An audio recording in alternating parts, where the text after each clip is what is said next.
These days, you can record your resume in a dozen different super fancy formats. You can put it on Canva, you can do a video resume. There are so many different things that you can do to make your resume really, really fancy. But here's the thing, you shouldn't do it. I know that there's a ton of pressure out there to make your resume stand out, to make it super pretty, all of that stuff. But here's the thing, your resume should be a very basic document. And so when you make it really, really fancy, you kind of detract from the content of it. What's going to make your resume stand out at the end of the day is your content. And here's the biggest problem I always have with those really fancy formats. I find that they get really distracting. I've edited a dozen different formats of resume and really kind of different approaches and all of these kinds of things. And what I always tell people is what you really want is for your resume to be very, very scannable. Now, obviously, there's a thing that happens with the applicant tracking systems.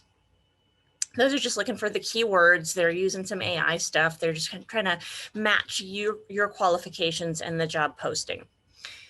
And yeah, those are fair to kind of work to get over. But let's not forget that at some point a human is going to be looking at your resume as well, probably a group of humans, and they're going to be looking for the same stuff. And if your resume is really fancily formatted, it's got big old text boxes everywhere. It's got a column down one side with people saying wonderful things about you. It's got little graphic elements all over it. What happens is the content gets lost.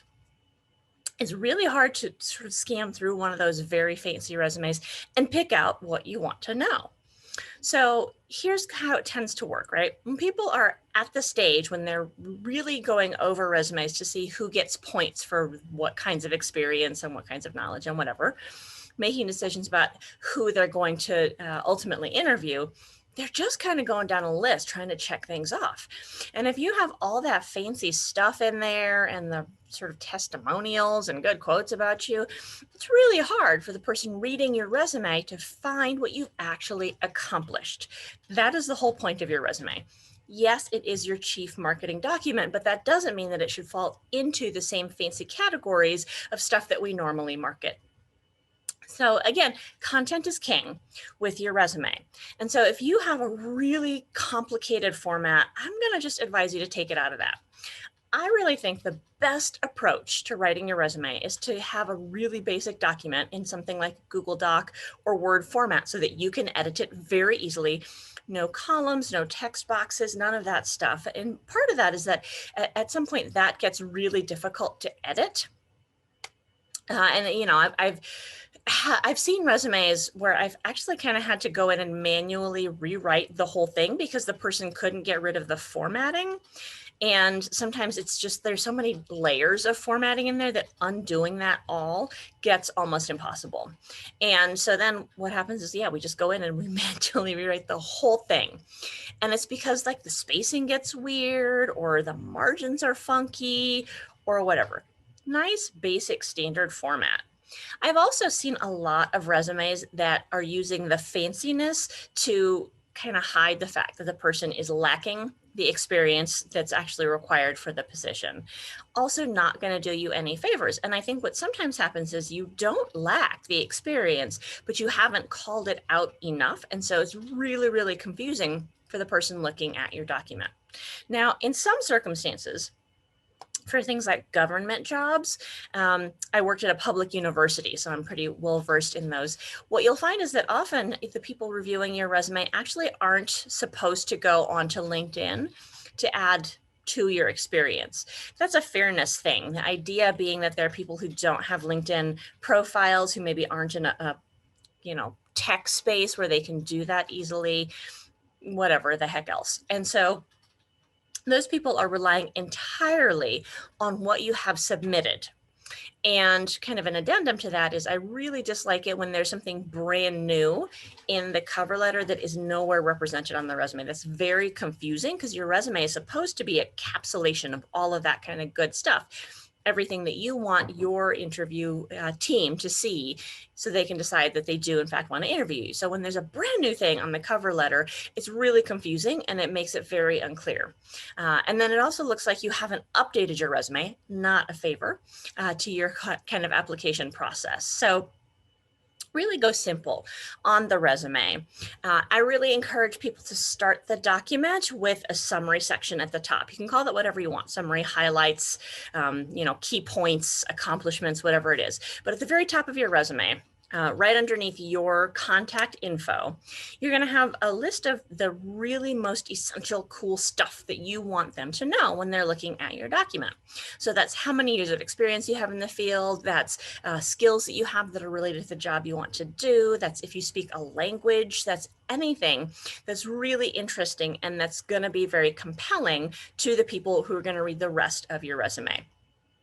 This is a really good place to do some matching. So if they've said they need a particular set of things and you can represent those easily, throw them in that beginning section. Now, you also may want to back them up a little bit in the rest of it. You don't want just a thing kind of floating out there that isn't represented elsewhere. So make sure that you do have that noted again further down. But what you're doing is looking to call attention to them at the very beginning of your resume, sort of your headline, right? Under that is where I recommend you put your experience. And you have a couple of choices with your experience section. You can do either just a straight chronological set of experiences, which is what most of us wind up doing when we're in our fields.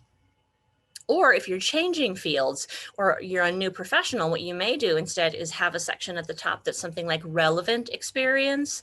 And you can kind of put that however you want. It could be, experience working with children or, experience in marketing, whatever you want to say. That can be kind of your top section. But within that, you're going to have a chronology. So you're going to start with your most recent experience and work backwards in time. Now, if you've broken it to relevant and other professional experience, then your other professional experience comes somewhere underneath that. And you don't have to say a lot about your other professional experience unless you're really calling out particular skills. So if you want to indicate on your resume that you've been working very consistently, but let's say your last job was bagging groceries at your local Safeway, then instead of saying bag groceries with high customer satisfaction, you're just going to give your job title, your employer, sometimes the city if it's a chain like that, and then your start and end dates. And it could be till current or to present or whatever. You don't have to give the month, again, unless you're looking at a federal job kind of situation, but you can. If you're going to put months and years on the document, just make sure it's consistent throughout the document. So that can just go towards the bottom. You just say like, grocery service professional, Safeway, Albany, New York, 2019 to present. You don't have to have bullet points under there. You don't have to say anything about, you got promoted from, the person who brings in the carts at the end of the day. None of that stuff. You just have your job title and your employer. And you can do that for all of your less relevant pieces of experience. Now, your education can go kind of wherever it makes sense. If you're a very new graduate, a lot of people will opt to put that chunk of experience higher up on the resume. So in this case, it would probably be between your summary section and your professional experience section.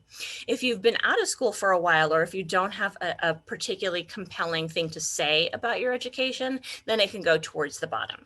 So if, let's say like me, you have a college degree, but it's in something that isn't related to what you're doing now, go ahead and throw that to the bottom of your document. And again, you don't need to put a whole lot of detail in there unless you really want to. You also don't need to put date ranges. They honestly don't care when you started getting something like a college degree or a graduate degree. All they care about is when you finished. If you don't have a college degree or a graduate degree or anything like that, you can put that you have a high school diploma on there, but you don't need to put a whole lot of other info in there. You can opt to put if you've taken some college courses on there, and it would be something like college coursework includes. And then you would just list the classes that are relevant to what you hope to be doing in the near future. Again, that can be a fairly minimized section depending. Call it out if you think it's really related and that people who are looking at it are going to be really interested in what you have to say about that, and don't worry about it otherwise. So your call, you get to really make some choices about kind of your content and how you organize it. The idea with the resume is that you really want the most relevant information first. So you want to capture their attention and kind of pull them in and keep it kind of in that order, right? If you front load it with your best stuff, the stuff they're most interested in, then you're going to kind of work backwards through your experiences so that they wind up reading the stuff that's least important about you, but still really interesting and compelling. Now you have the choice also to eliminate anything that's totally not relevant on there. And I definitely recommend you do that if you're beginning to get into a space crunch. Again, that's stuff that can kind of go onto your LinkedIn profile. So if you just think it's really interesting and you'd like to keep it on there, that's certainly your choice. But you really don't want your resume to be more than about 2 pages long. You don't want your resume to be more than 2 pages long, unless you are in a very particular field that uses CV, something like academia or medicine or something like that. Otherwise, for most of us, 2 pages is really what you're going to want to aim for your maximum length of the document.